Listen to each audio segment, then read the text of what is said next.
Rest in peace, Charlie Kirk. I was horrified to hear earlier today that Charlie Kirk had been assassinated in cold blood at a Utah TPUSA event in which he was literally talking about how political violence is not the answer. He was talking about this at the event. He was a true defender of the Jewish people and, of Israel. And I want to leave you with a quick tweet that I saw earlier today, shared by JD Vance.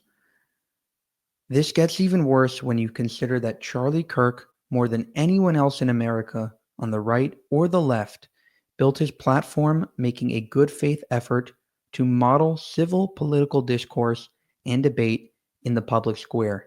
His entire project was built on reaching across the divide and using speech, not violence, to address and resolve the issues. So true. He was the type of person who said, "You're on the left, that's fine. Let me try to explain my position. Because if we just fight and if we just, if there's civil unrest, we're not going to go anywhere." He was the type of person who wanted, people to come together. He was always trying to bridge this political divide and not separate it. Charlie Kirk, um, you know, you should definitely send prayers to his family at this time.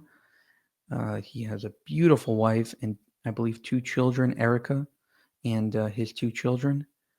Um, just a senseless murder. I was appalled and shocked and horrified. I recommend you do not watch the video. It is extremely graphic and it sticks in your mind. I would say do not watch the video. There's nothing else to say. He was a hero of America.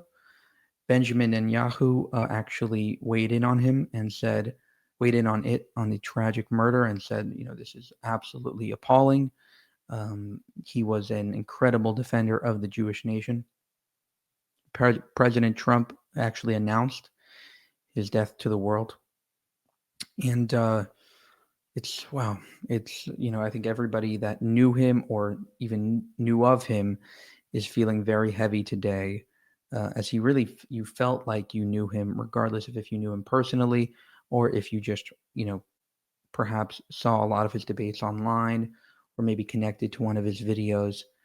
I would recommend you check out, I believe, there are a few people tomorrow that are going to be holding different I think Glenn Beck is going to be doing, a memorial. And I believe the funeral will be in Arizona, his home state. Just unbelievable. Evil and political violence has no place in a civilized society, and that's what Charlie Kirk tried to teach us. Hopefully, his uh, his tragic death and senseless murder can lead us forth into a more unified political atmosphere. Thank you. Rest in peace, Charlie Kirk.